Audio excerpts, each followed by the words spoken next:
সিঙ্গিমারির সীমান্ত অঞ্চলে, হাতীবান্ধার সীমান্ত অঞ্চলে যেভাবে হত্যাকাণ্ড, নৃশংস হত্যাকাণ্ড চালিয়েছে ভারতীয় বিএসএফ, তার সভ্য সমাজের কোনো নজির নেই।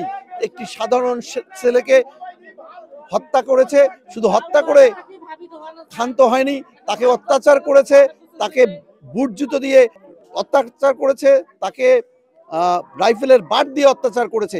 পাশাপাশি তারা তাকে নিয়ে গিয়েছে, চ্যাংদোলা করে নিয়ে গিয়েছে, এবং নিয়ে যাওয়ার পর 48 ঘন্টা পর আমাদেরকে তারা সেই লাশ দিয়েছে।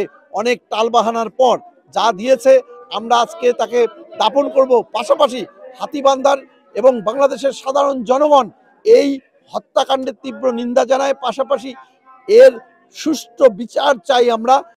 গতকালকে হাসনুর নানার বাড়ি থেকে এসে ঘাস কাটতে যাওয়া 94 প্লেয়ারের ভেতরে বাইরে বাংলাদেশে ঘাস কাটতেছে ভারতের বিএসএফ ওই মুহূর্তে আসিয়া তার পেছনে দাঁড়িয়ে গুলি করে হত্যা করার পর ছেঁচড়ে নিয়ে যাওয়ার পর আবার মারার পর সে কাল থেকে লাশ দেয় না, এ বর্ডার ও বর্ডার করতে করতে এখন রাত 12টার সময় সে লাশ দিল। সে লাশে কিচ্ছু নাই তো সব ধ্বংস করে দিছে। তা আমরা সরকারের কাছে এটা বিচার চাই যে ভারতের বিএসএফ যেন বাংলাদেশে প্রবেশ করতে পারে না এবং বেড়ার বাইরে যেন থাকতে পারে না, সে যেন ভেতরে থাকে।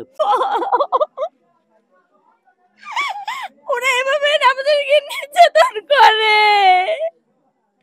আমাদেরকে তো নির্যাতন করে, কোনো বিচার নাই দেশে। ওরা বাইরে থাকতে পারবে না, ওরা বেড়াকাটার ভিতরে কি করবে, ওরা বাইরে যাতে আসতে পারে না। আমরা লাশের মতো লাশ চাই, তারপর বিচার কি হবে। যে ওরা বাইরে কোনো আসতে পারবে না, আমরা খেতে গেলে আমাদের পিটিয়ে ধরি, মানে আমরা গেলে ওরা অত্যাচার করে। আমাদের কথা একটাই যে ওরা বিএসএফ বাইরে আসতে পারবে না, ওদের ডিউটি ভিতরে থাকতে হবে। আমাদের যেহেতু খেতে আমাদের তো যাইতে হবে, নাকি আমাদের পেট চালাইতে হবে, কিন্তু আমাদের তো পেট চালাইতে দেয় না ওরা। ওদের ওখানে আমরা ছাগল করে যদি নিয়ে যাই তবু অত্যাচার করে, তাহলে কিভাবে আমাদের বিচার দিবে? বিচার তো দেয় না, বিচার তো দিলে আমাদের মৃত্যু, আর কি বিচার দিবে?